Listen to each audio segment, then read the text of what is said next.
Welcome back to Gooner Fanzine TV. We're in the press box at Stamford Bridge after Arsenal's dramatic 2-2 draw with Chelsea on Tuesday night. We've just come from Mikel Arteta's press conference, Dan and myself, and we're just going to go through Dan's player ratings now, and on a night to remember for Arsenal. So, start us off, Dan. Well, some good and some bad. Bellerin was a good one. I gave him a 7. Okay. Thought more of the same from him this season. Made some important saves. That one from Ross Barkley in the second half, that little flicked header was really good. He had kind of only a short time to react. Did well to get down and claw it away. Thought he commanded his box quite well. Maybe could have commanded it a little bit better for Chelsea's second goal, but I think that's more just a case of everyone not really being switched on. Yeah. So yeah, 7 for him. Decent performance. Yeah, I think you're right. That save from Barkley was at a real pivotal moment as well. He showed really good athleticism, good footwork to get down, strong hands to tip the ball around the post as well. And would you give him 7? 7. Well, maybe 7.5 for me, but like you say, he's conceded 2 goals, so maybe not. But there's obviously more to come from him. He obviously needs to work more with his defence as well, which Arteta's probably doing through his various assistants. But that was a very promising performance again from Leno tonight, wasn't it? Yeah. Hector Bellerin, back in the team, captain, goal scorer, 7.5 for him. 7.5. You give it more? I'd give him more. That was a cracking goal, wasn't it? I mean, yeah, but I thought you were going to jump up at one stage. We're obviously not allowed to in the press box. We're completely neutral. We have to stress that. Dan's here, obviously, in his position as Arsenal correspondent for the Gazette. I'm here as in my position as Arsenal correspondent for Varvel. And then when you're in the press box, the etiquette is you just keep a straight face and show no emotion, which is what we did. So hence the joke. But Dan was obviously stuck to the rules. Yeah, exactly. Right. Well, 7.5. I thought he defended well, fairly well.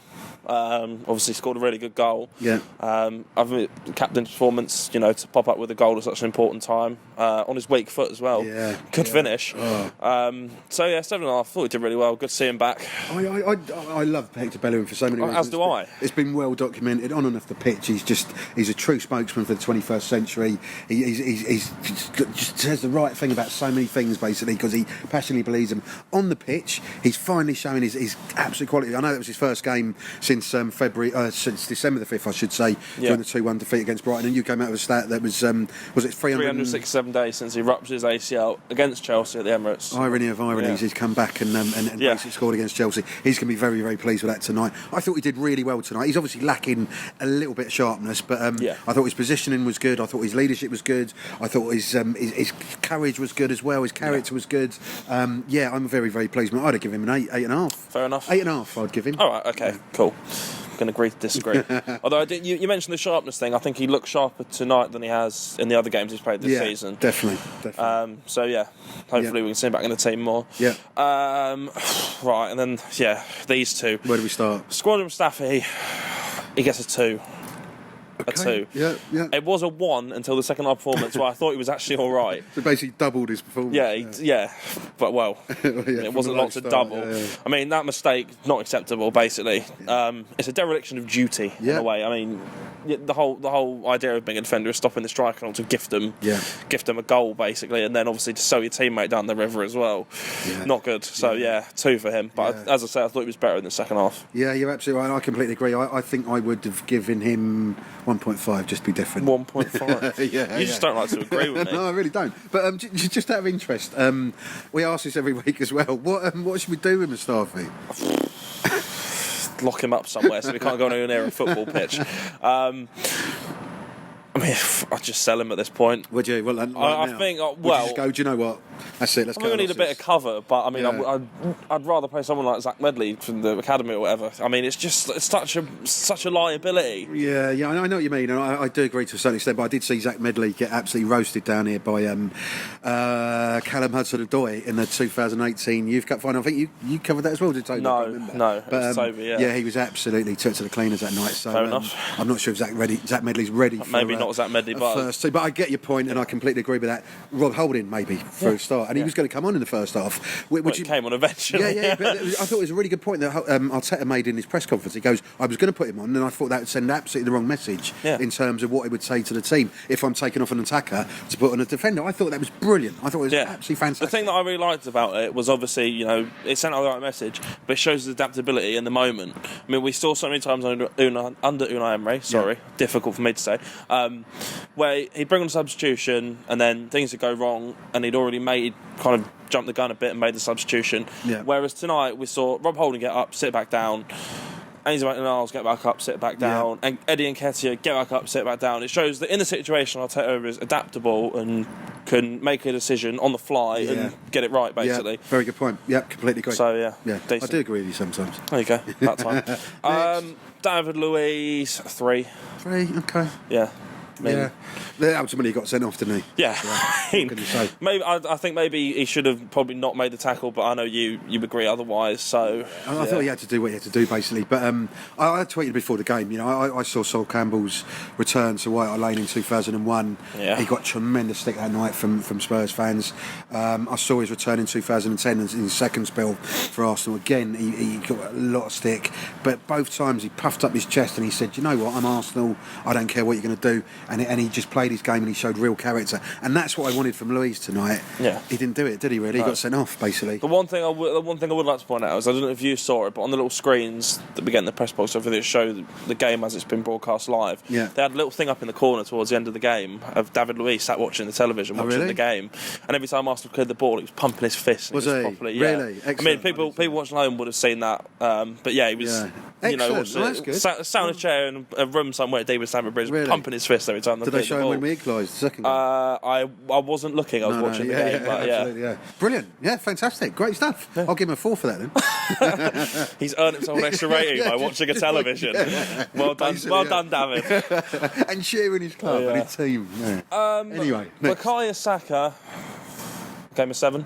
Okay, yeah. I've been impressed with him again. I mean, I think I tweeted it during the game. It says a lot when an 18-year-old winger is doing better defensively than Mustafi was. I think he got forward really well and supported Martinelli. Did his defensive work fairly soundly.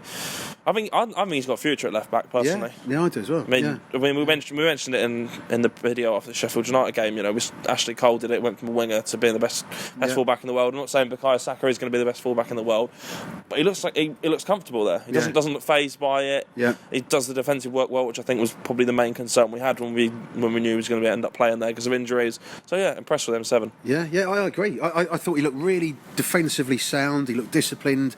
He held his position well, but he was also threatening in terms of pushing down the flank further forward as well. I thought he did really well considering he's 17, 18 years old. He's a real talent, and I completely agree. I think he could have a future at left back. Potentially he could play obviously further forward, as we both know, but I don't see any reason why he couldn't certainly cover for Tierney for the foreseeable future, basically. I think you're absolutely right. And then into midfield, then into defence. Granit Xhaka, I was really impressed with him tonight. Yeah. I mean, you gave him a bit of a slagging off on Saturday after the Sheffield United game, but he ended up. I was pleased that he went back into defence in terms of dropping there when David Luiz pushed on. I thought it solidified the backline. That was the point on Saturday, but ironically, he solidified the backline as David Luiz walked off. Yeah, exactly. I thought he did really well. I thought he did really, really well as a centre half today. I mean, I can't knock it at all. Arteta was obviously asked in his presser, which we've just come from, and he praised him as well. He just said he wanted him to stay. He told him from day one he wanted him to be an asset with Arsenal. He wanted him to play with Arsenal, play for Arsenal, and he showed great man management skills by doing that and persuading him to stay and putting an arm around him. I thought that's real emotional intelligence there from Arsenal's manager there, or coach. So completely agree. I've got no problem with Granit Xhaka tonight. I thought he did superbly well. I gave him an 8. An 8. 8. Seeing as I gave Hector Bellerin an 8.5, I'll have to give Granit Xhaka an 8. But that's high praise for me. You're getting soft in your old age. I really am. Lucas Torreira, I gave 6. 6. That's a bit harsh. He does the dirty work. I know he does, but he didn't. I know, but he didn't impress me as much as he has in recent weeks. I think that's possibly because when Xhaka went in central defence, he was kind of in midfield on his own, or he had Mazurza alongside him. We'll come on to. Yeah. So we had to do a lot of the dirty work there. I think he improved when Guendouzi came on. He had a bit of support around him. So 6. I mean, I've seen better from him, but obviously it's a tough situation. Yeah, I think that's the essence of it, isn't it? It was a really tough situation. He was basically doing the work of 2 men when Granit Xhaka dropped back until Guendouzi come on. He rallied a bit, but certainly when it was 11v11, he was tenacious. He was technically proficient. He was really defensively sound, solid. His positioning was great. He was strong in the tackle. I thought he was absolutely fantastic for the first sort of half an hour. Yeah, he obviously struggled a little bit after that, but I'd probably give him a 7 to be fair. Yeah. Next. Nicolas Pepe gave a 5. Okay. I thought he looked dangerous, but didn't really do a lot. in the final third. I mean, Arsenal never shot until Martinelli scored. Says it all, really. So, yeah, it's 5. Okay, yeah. Who's after that? I'm trying to think. Mesut Ozil for Anonymous. Yeah. It's basically the only way I can describe him. Slightly disappointed. We're more than slightly disappointed. It just wasn't... It was a game for a player of his calibre and his technique and his skill. But he just never does it, does he? He never appears in those It was the right man to bring off for, definitely. for Guendouzi. Yeah. So, fair play to Arteta for getting that right as well. Absolutely. Martinelli, my man of the match, gave him a 9. Yeah. Wonderful goal. Yeah. Worked his socks off. Caused problems all night long. What a talent. Yeah. What a talent. What else can you say, really? Yeah. Yeah, absolutely. 18 years old. He's got the world at his feet, literally. Yeah. So he's just... Hopefully we can keep hold of him. Yeah, well, yeah, don't even think about that. But he's just absolutely superb, and we can savour him at the moment and watch him grow, because he's an absolutely superb talent, as he proved tonight again. What was that, 10 in 11 games now? I think so, yeah. Fantastic. Yeah. Absolutely fantastic. And then Alex Lacazette, 6. Yeah. I mean, I've been saying that he needs a goal, but he didn't really have a chance to get a goal tonight. Although the one he did put in the back of the net, he was unfortunately offside. Yeah. But Arteta describing him as amazing, and he said he was happy with him. Just in terms of the hold-up play and the work rate, can't fault him for that. Yeah, can't fault him for that at all. So fair play, 6. Yeah. Again, we say it every week now. He worked so hard. He ran his socks off. Just couldn't get that goal. Basically, I'd give him a 6. I'd give the Arsenal fans behind the goal 10 out of 10 for the way they sung his name throughout the second half as well, willing him to score. Basically, it was great to see. He'll get one soon. He'll get one soon, and like you said, there was a real bond between the fans and the team, and certainly with Lacazette, despite the scoring drought he's gone on, basically. So more to come from him. And then the subs, there was 2 subs. So Guendouzi came on from Mesut Ozil to kind of shore things up in midfield. I think he did a good job at that, to be fair. Gave him a 6.5. I thought he battled really well, tried to drive Arsenal on in a difficult situation. So better from him, 6.5. And then Holding. Joe Willock as well. Did Joe Willock come on? No. He came on late, I think. We didn't give him a rating because he came on so late. But Rob Holding, 6. Thought he defended fairly well. Maybe I say he could have been switched on at the corner, so could everyone. But okay. Good that they saw the game out in the last few minutes after getting the equaliser. So absolutely. And just a mark for Arteta as well. Give him an 8. 8, okay, He did really well, didn't he? Yeah, made the right subs at the right time. Galvanised the team. Obviously, drove them on with his inspiration on the touchline. I like the way he really, kicks every ball, and I like the way he drags people over to speak to them as well. Like whenever there's a break in play, because obviously at the press box here at Stamford Bridge is if you're on the front row, 10 yards from the technical area. So you can kind of see everything that Arteta was doing. Every time the ball went out of play or there was a stoppage in play, he was dragging a player over to speak to them, or he was turning around speaking to his coach. There's always that constant communication, and there seems to be a clear understanding of instructions now, which is one of the criticisms under Unai Emery. So things seem to be going in the right direction. Arteta, for me, I think he's the right man to take them in that direction. So 8 for him. Absolutely, we literally saw him kick every ball, didn't we? It was great to see, because literally the press box here is, as you can see, 10 yards. 10 yards from the pitch, really, and you get a bird's eye view of everything, which is fantastic. And just to add on the Arsenal fans, what mark would you give them tonight? 11. 11 out of 10. Superb. Yeah, they really were, weren't they? Yeah, absolutely. Great stuff. That's Dan the Man's take. That's my take. Thanks for watching. Let us know what you think after Arsenal's superb 2-2 draw with Chelsea here at Stamford Bridge. Like, comment, share. We've got loads of podcasts coming out this week. We've got loads of bits and pieces coming out as well. We'll be at Bournemouth on Monday as ever, following the Arsenal. Thanks for watching. Cheers.